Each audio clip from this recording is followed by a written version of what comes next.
The reason the Cincinnati Reds made the postseason is simple. They had excellent starting pitching all year long.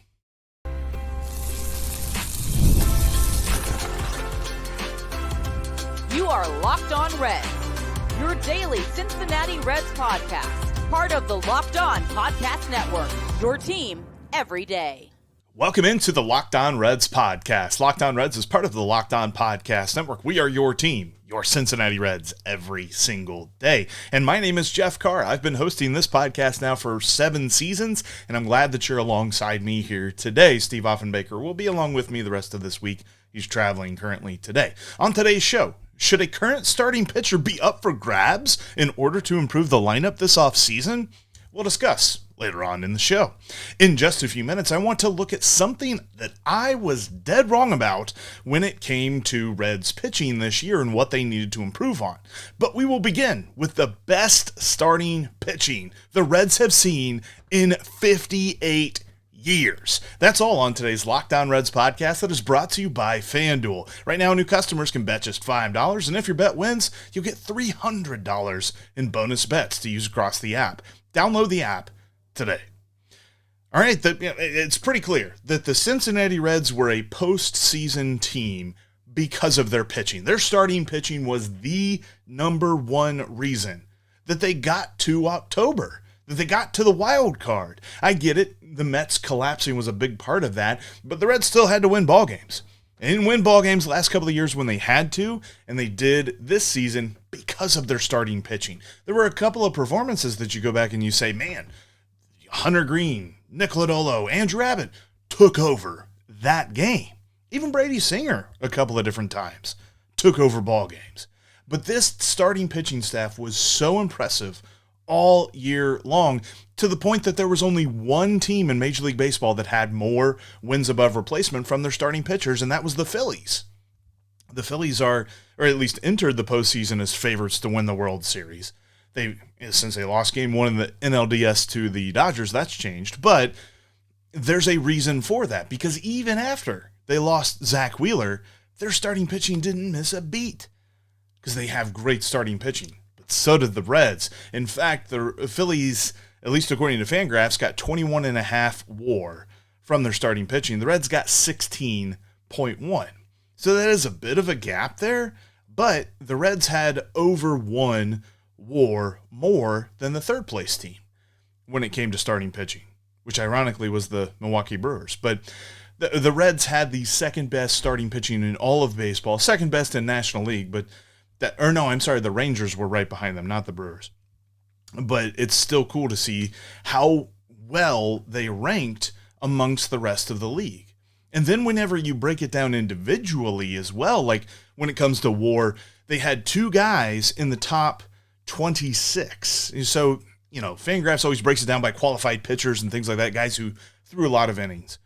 And just 2 of the Reds starting pitchers were qualified, but Andrew Abbott was 12th in Major League Baseball with 2.9 WAR. At least according to FanGraphs, he has a different number on Baseball Reference. I forget what the mathematical difference is, but that's maths, right? I'm not going to dive in too crazy on that, but it's suffice to say Andrew Abbott there was only 11 starting pitchers that qualified that were better than Andrew Abbott this year. And Brady Singer actually came in at 26th in WAR at 2.9, 1 WAR less than Andrew Abbott, according to FanGraphs, but it was awesome to see how those guys ranked. Then whenever you expand the qualified thing out to just starting pitchers who threw at least 100 innings, the Reds got 4 guys in the top 35. Abbott and Singer, of course, but Nick Lodolo and Hunter Greene also jump into the top 35. So of 119 starting pitchers in Major League Baseball who pitched at least 100 innings, the Reds had 4 guys in the top 35. They were just that good. But I mentioned at the top of this show, this is the best starting pitching that the Reds have had in 58 years. And that's specific for a reason, because I went back and I looked at this. According to FanGraphs, you have to go back to 1967 for the last time that a Reds starting staff had more WAR than this one did. 58 years. Yeah, that includes 2012. And I think we could have an interesting conversation as to if 2020 was actually a full season. That year might have taken the cake had they actually played 162 and not just 60. But I digress. I mean, WAR is a cumulative stat. You have to play more to get more WAR. So obviously 2020 was never going to compete with a 162-game season. It's still interesting to note, though, that 2020 had more WAR. If you go back even just to the turn of the century, 2020 was still like in the top 15 as far as wins above replacements. But I digress. I mean, I'm getting into the weeds. Anyway, the point here is the Reds have not had this good a starting pitching since 1967, since before the Big Red Machine. Hunter Greene, Nick Lodolo, Andrew Abbott, Brady Singer, Chase Burns, Nick Martinez for a little while, Zach Littell for a little while. Those guys put together the kind of season that we have not seen since before the Big Red Machine. It's amazing. This is the reason, and this is why we kept harping all year long. Just get to the dance. And then for some reason they were tipping their pitches in Los Angeles. I don't know what that means. There's so many different things that you can do to tip a pitch. But it's not like Tyler Stevenson was standing up in Teoscar Hernandez and Shohei Ohtani's ear and going, hey, look, they're gonna throw a fastball. It's gonna be blown away. Just be ready for it. I don't know what they were doing to tip, but that's why we were so disappointed with the wild card round. It's because the biggest reason that got the Reds to the postseason was the biggest reason they were kicked out as quickly as they got there, because the starting pitching faltered in those two games. But all year long, it was so amazing, to the point that only the Phillies were better than them, and to the point that they hadn't seen this kind of production in 58 years. That's Derek Johnson. That is a commitment to building a pitching machine that has become the Reds organization. That credit goes to Nick Krall. That credit goes to Brad Metter. That credit goes to Sean Pender, director of, development for the Reds. So many different people have put together the sort of development system in this Reds pitching this Reds organization that have created a pitching powerhouse. Because also think about who had the biggest impact on this team. One guy was traded for, actually two guys were traded for, one of them mid-season in Zach Littell. Everybody else was groomed in the Reds organization. I was trying to think of words, grown, was developed, was worked with throughout the Reds minor leagues. Hunter Greene, Nick Lodolo, Andrew Abbott, all drafted. Chase Burns, drafted. Now Chase Burns is an otherworldly talent, just like Hunter Greene, but Chase Burns got drafted after he was really worked. He really had a hard, a good development system through college. And so he had a much higher baseline than some of the other guys, but still, these are, for the most part, homegrown pitchers that the Reds have built here. And they still have more on the way. The future is just as bright as the present when it comes to starting pitching in Cincinnati. And that is why this is so awesome. The Reds have a foundation with which to build on for years to come. And it's because of how they've set this organization up. I think it's, we it's due. We give due criticism to the front office for some of the shortcomings, which we will go over as the week goes along. Some people are probably wondering, why am I not harping on hitting right now? Because that's going to happen tomorrow. We're going to talk about that on tomorrow's podcast. This whole week, we're really going to look back at the season. But I wanted to start with the biggest positive, the biggest reason to be excited about this Cincinnati Reds ball club. And it's because of the starting pitching, because it is uber talented and it's deep. There's lots going on there. We're going to be talking about it all off season, but I wanted to start first with how good this starting pitching was and putting it into perspective. You have to go back before the Big Red Machine to the last time, at least according to FanGraphs wins above replacement, that the Reds had a better year with their starting pitchers. That's exciting, man. I was so happy to see that, and we're definitely going to be building on that all off season long. It's amazing to see. But when it came to starting pitching this past year, I stood on a table all last year and said that the Reds need to force more ground balls. Well, they didn't. and it didn't matter. The playoffs are still raging on, even though the Reds aren't in it anymore. And you can check that all out over on FanDuel. New users can place their first $5 wager, and if it wins, you'll get $300 in bonus bets. Looking at the World Series odds right now, boy, they've changed. The Philadelphia Phillies were favored, and then they fell down 1-0 to the Dodgers. And then everybody thought, well, the Dodgers are going to win now because, according to FanDuel, the Dodgers are favored to win the World Series at plus 260. I guess you're welcome, LA. Whatever. I still think the Phillies are going to win. I think they'll come back and they'll beat the Dodgers and they'll go all the way and win the World Series. And you can get some nice odds on that right now at FanDuel at 10-1 for the Phillies to win. The Blue Jays are the favored team in the American League at plus 340. Yankees all the way down at 13-1. That's just sad. Head on over to FanDuel right now. Download that app. And again, new users place your first $5 wager. And if it wins, you get $300 in bonus bets. Make sure you are subscribed. That way you don't miss anything that we've got coming for you all off-season long. We're going to be with you all throughout the off-season right here on Locked On Reds. So make sure that you're subscribed. Become an everydayer. Shout out to our everydayers out there. You guys and gals are awesome. I appreciate you all. If you come up and say hey at a Bearcats game, or if you see me at a Cyclones game, or I might go down to a Bengals game, we'll see. Probably be easy to get in this year. But anyway, definitely say hey. Love talking Reds baseball with you all off-season long. Right here on Locked On Reds. All right, so last year I really stood on a table. I said there's a key statistic that the Reds are just getting beat in, and that's the reason that their pitching staff is getting beat, because these past couple of years they've been fine, but not great, and it seemed as though it was because they weren't keeping the ball on the ground. You play at Great American Ballpark, it seemed pretty elementary. You put the ball in the air, you're really putting yourself in a bad spot. But there's actually this philosophy that the Reds are tapping into, that some of the smarter organizations in baseball are tapping into, that has helped them. First of all, let's look at this. The Reds, starting pitching wise, were 28th in the major leagues in ground ball rate. Only 37% of baseballs that they allowed in play were on the ground. You're like, man, a Great American Ballpark, that's horrible. But remember, we said this was the best starting pitching staff that the Reds have had in 58 years. And yet, this one statistic that I thought was a big problem absolutely wasn't.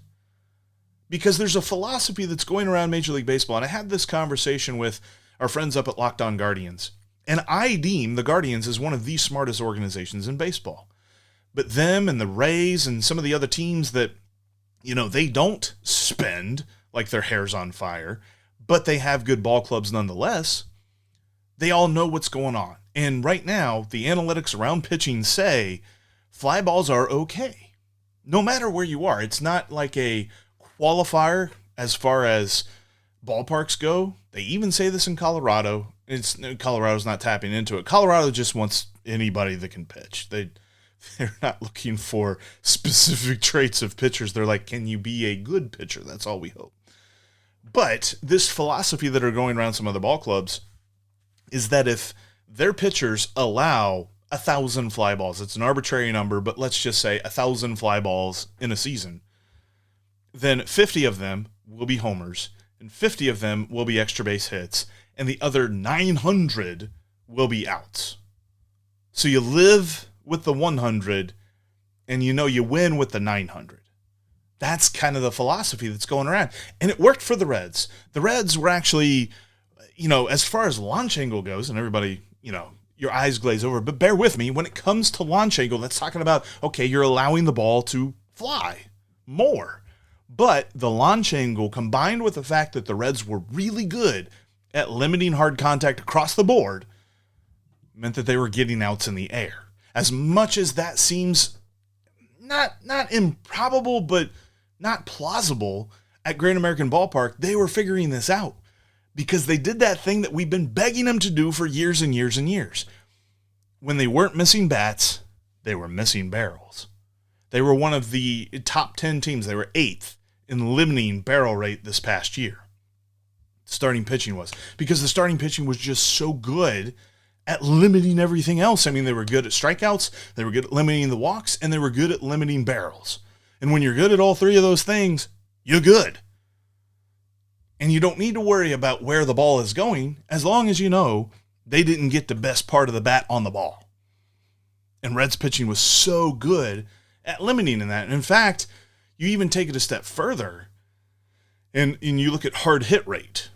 This is if a hitter hits a ball 95 miles an hour or more, that is considered a hard hit baseball.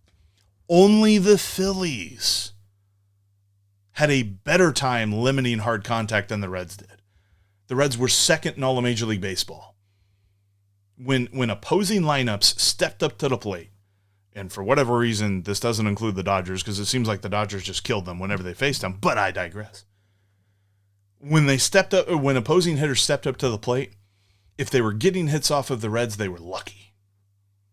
They were not, for the most part. There were a couple of games that you can point to and you'd be like, boy, it felt like the Reds got BABIP to death in that day, but it wasn't as many as it used to be because there weren't a lot of barrels, because there weren't a lot of hard hit balls against this Reds pitching staff. I mean, when you really break it down, I know that Hunter Greene's average exit velocity for the season was around 90, but everything else was elite. He's so much better at the walk rate now. His strikeout rate is still very, very good, and he limited the barrels. There was something to this philosophy that I think that whenever Derek Johnson was working with these guys all throughout the offseason, all throughout spring training, that he was looking at this and he was saying, look, if you don't strike a guy out, at least you make a pitch that he can't square up. And the Reds got really good at doing that this year. Which means you take all of this into account. And what I said in the first segment where I'm like, man, this is the best starting pitching that the Reds have had in 58 years. Take all of this that I just said into account with that and know that I believe that this is sustainable. The talent that the Reds have, the coaching that the Reds have, the philosophy that the Reds have, and the execution that the Reds have with their starting pitching staff is not something that is just going to leave overnight. We're not going to see this flip. This is not going to go from a strength to a weakness year over year. This is going to be the reason that you can believe in the Reds in 2026 because you could believe in the starting pitching in 2025. It's so nice to know that because there's so many things about baseball, and we will talk about this later on in the week when we get to the bullpen. Things get fickle on the baseball field in certain areas, but starting pitching is not one of them. And the Reds are so good with their starting pitching. I'm so happy to say that, and I feel confident saying that they know what's up. And however the starting pitching did that, they need to expand that to the bullpen, and then you have an entire pitching staff that's just dominating. But more than that, like figure out the successes that you had in certain areas of this and that and the other and talent and things like that, and somehow bring that over to the lineup. We'll talk about that a lot more on tomorrow's podcast. This is mostly, we're focusing on the starting pitching here today. The lineup's coming tomorrow. But however, Nick Krall and Brad Metter and Sean Pender empowered Derek Johnson to lead this organization in its pitching philosophies. They need to find somebody like that to lead their hitting philosophies because Derek Johnson knows what's up.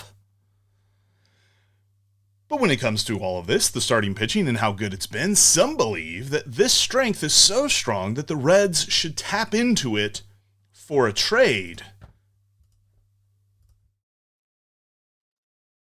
Money is always a problem, isn't it? More money, more problems. No money, more problems. Lots of problems. Monarch Money helps you have less problems because they help you monitor your money, whether it be your spending, whether it be your investment accounts. All of your accounts are in one place. If you go to monarchmoney.com and get started today, you can get half off your first year and see everything there in one screen. You just need one login to see your debit, your credit, your investment, all of it right there. And you can set spending limits to help you track just how much you spend and really set your budget up well. Plus, they help it make it easy to link up with a partner on Monarch Money. You all can manage your finances in one spot, and they make it easy, hopefully helping those awkward conversations be a little bit less awkward. Stop financially surviving and start financially thriving with Monarch Money today. Go to monarchmoney.com and use the promo code LOCKEDONMLB for 50% off your first year. Again, It's half off your first year at monarchmoney.com and the promo code LOCKEDONMLB. If you can't watch Locked On Reds right here on YouTube, you can always listen to us on your favorite podcast app. We're on all of them out there. Make sure you check us out there today. And also make sure you check out Locked On MLB after you're done with today's episode. Sully has the playoffs covered with his trademark humor and his knowledge of everything baseball past. Pretty sure he was there whenever the Reds had their last best starting pitching season in 1967. And he can tell you all about it. And then also make sure you check out Locked On MLB Game Night. They have every game, every night, covered all the way through the World Series. All right, so with this success and with the need in other areas of this ball club, the easy next step, the easy next thought is, all right, the Reds should trade a starting pitcher. And I don't disagree, but I don't know that that should be plan A. There are prospects on this team that are a little bit further away than others.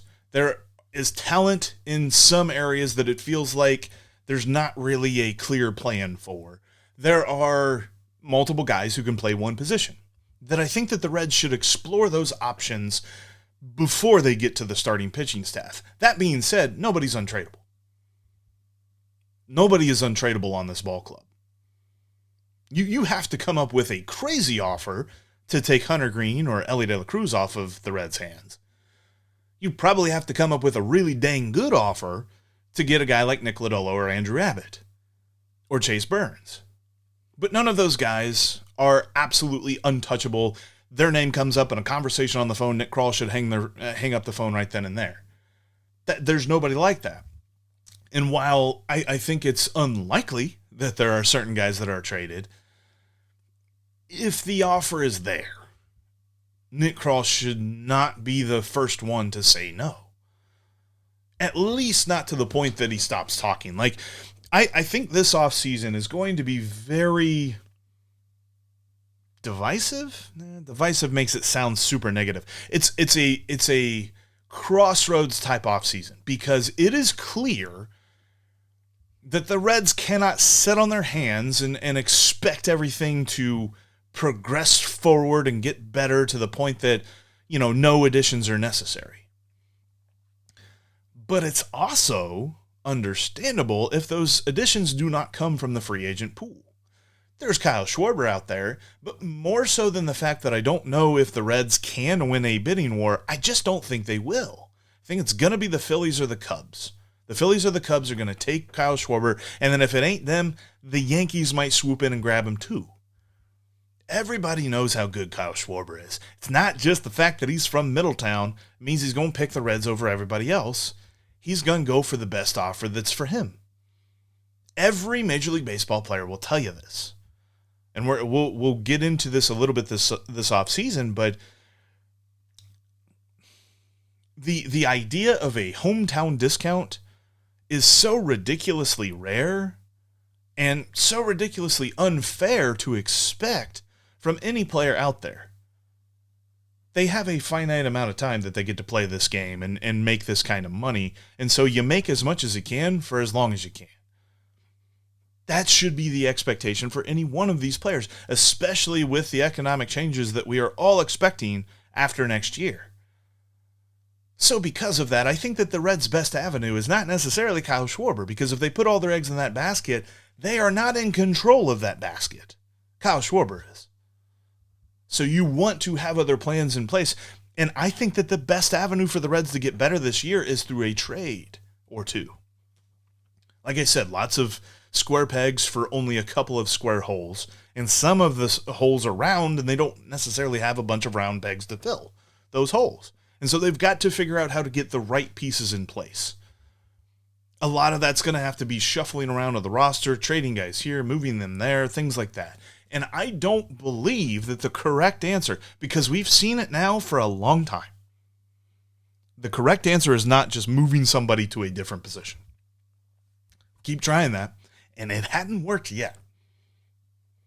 So with that, starting pitching may be necessary to acquire what they need, but I don't think that that should be their first offer. It could very well be the opposing, the team that you're trading with's first idea, and that's fine. Don't hang up the phone. But There's a lot of folks out there that are just like, man, let's go offer Hunter Greene right now for a cleanup hitter. Do you have to? I think there's lots of other avenues that the Reds could take for a trade with lots of other talent on this roster that isn't necessarily perfectly strategized.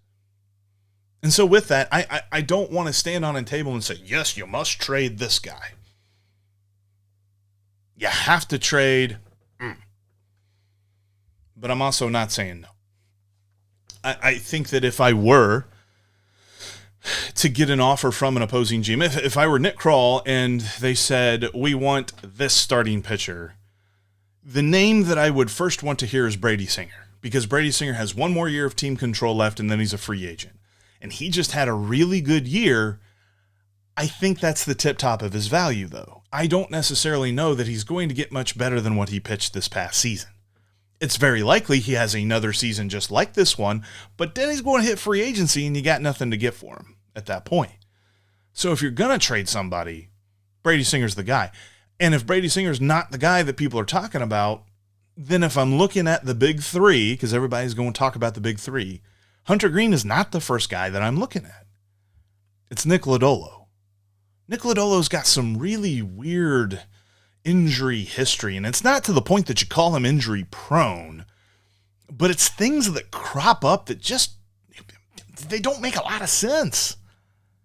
And because of that, I wonder how long he is due to be a starting pitcher. If we're being really honest, if we're squinting really hard, and if we're trying to predict the future on who it would be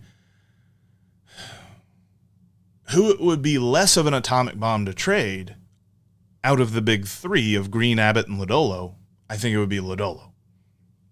I'd be curious of your thoughts on that. Make sure you jump down in the comments section. Let me know. I think there's going to be some people that immediately say, let's trade Hunter Greene because of this, that, and the other, because he hasn't pitched, the kind of workload that a typical starter would make. I think he's going to do that this season. 2026 being. I think 2026 will be the year that we see 30 starts from Hunter Greene. I'm already making that bold prediction now. And it's unfortunate that it's bold because it kind of feels like, that's something that shouldn't be bold. But since he hasn't done it to this point, that's kind of where I'm at with this. But I really feel like the Reds have an opportunity this offseason to do some big things via trade, and they don't necessarily have to offer up their rotation to do it. And that's going to be where we end today's podcast. Thank you so much for checking out today's Locked On Reds. Make sure that you're subscribed. Become an everydayer. That way you know that we'll be with you all throughout the offseason. And like I said, tomorrow we're really going to break down how the lineup failed this team. But that's on tomorrow's Locked On Reds podcast. Thank you so much. And we will be with you all throughout the offseason. Make sure you check out Locked On MLB next between Sully and Locked On MLB Game Night. They got the league covered from every angle. That's Locked On MLB. Just like Locked On Reds, we're part of the Locked On Podcast Network, your team every day. And you know that we will be Locked On Reds every single day.